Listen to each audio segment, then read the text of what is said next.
Shabbos, and I go up to the store and it says, the sign on the store says closed on Wednesdays. Why closed on Wednesdays? Don't know. The mountains, you ask me the question why it's closed on Wednesdays, closed on Wednesdays. So now I can barely see, and I didn't get my glasses fixed, and I go to the highway to get back to camp, and I'm waiting, where am I going to get a ride to go back to camp? And this Lincoln town car, back in the day, if you remember, the ultimate symbol of class back in Borough Park when I was growing up was the Lincoln town car, this big square, this big rectangular boat. And this old, worn out, like Lincoln town car that has been around for a long time, pulls up to where he's passing me by, and the guy sticks his head out of the sunroof. It's a guy I know, and he says, "Hey, how you doing?" And I said, "Pull over, I need you." So he pulls over to the side of the road, and it's full of guys. And I said, "Do me a favor, drive me back to camp." He says, "No problem." I get into this Lincoln town car, and there's 3 guys in the front and 3 guys in the back. And let me tell you something, that Lincoln town car, every guy in that car had a story like you wouldn't believe. One guy had just gotten thrown out of one cap the day before. The other guy sitting in the back, son of a very famous mechanech, saying over and over again, "Se nicht gerecht, se nicht gerecht," and like for 25 minutes, "Se nicht gerecht." Just what's not right, it's just not right. And I'm sitting in the back of the car with these guys. Every guy has a story. And the guy in the front seat, yeshivish looking guy, nice crisp white shirt, a little bit of a nice, good looking guy, classic good looks, learning at Choshev Yeshiva.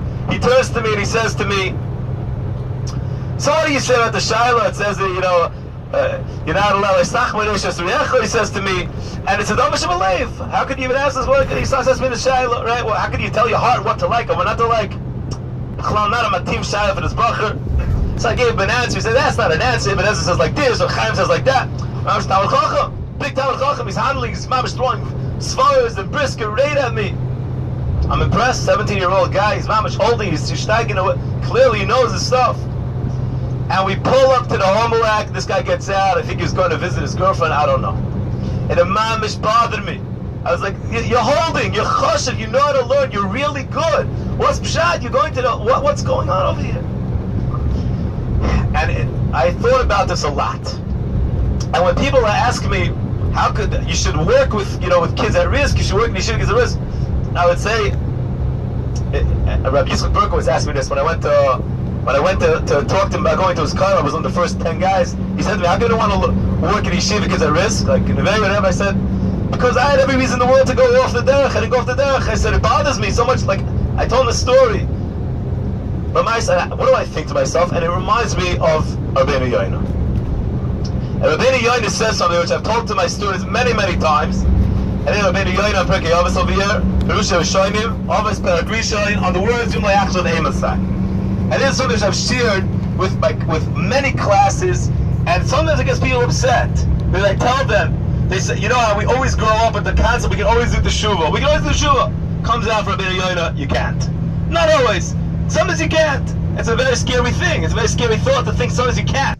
You always know. You can always do tshuva, right? So listen to what Rabbi Nachman says. Today I'm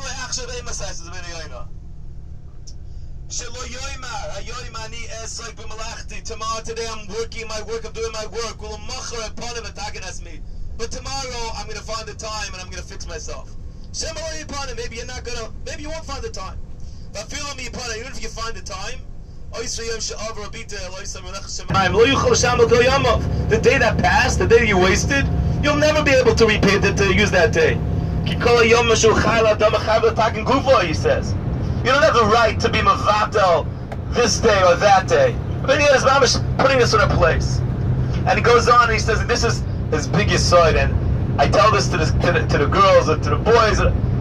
He says like this, Imloi Achshav, he says, Rabbi Nachman says, when you're young, Eimasai. When?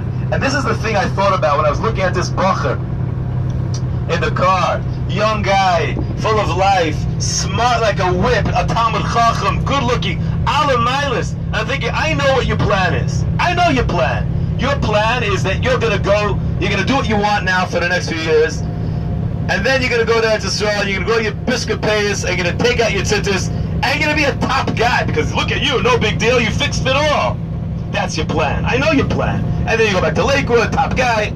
But Lamaisa, we both know what you did when you're 15, 16, whatever, you're 17 years old. And Rabbi Yonah says, Rabbi Yid, he says, as Rabbi Chaim would say, sugar plum, im lo achshav beimei hanarus, when you're young, eimasai, im hadzikna v'sei v'ericheno, if you leave it till you're old, says Rabbi Yonah, lo yuchal asay, so you can't do it. And he brings a ride from David HaMelech. He says if you plant the tree crooked, it grows crooked. I like to say that if you're in Eretz Yisrael and you go on a hike, and if you take it just a little bit off the beaten path, you don't follow the marker just a little bit, you can end up in Syria, Chaz v'Shalom. That's what they're going to say. If you plant the tree just a little crooked, the tree grows in the wrong direction completely. Keina Adam, Lo'idenu Nar, Kali Yoskolu B'derech Toiv, V'Lasur Min Hara. It's easy to take a person, educate him in a straight path when he's young, but when he gets older, forget about it. It's very, very hard. And I'll tell you, I was once on I got a ride on Hasa'ah. It used to be back in Eretz Yisrael when I was a bacher. The vans, we'd be waiting at the bus stop. The vans would pull up and they would say, "How much Yerushalayim? 10 shekel, hop it."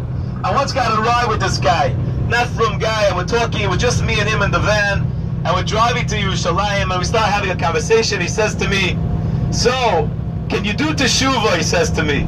Can a person do teshuvah? I said, of course. What's the shayla? He says, even if you did very bad things?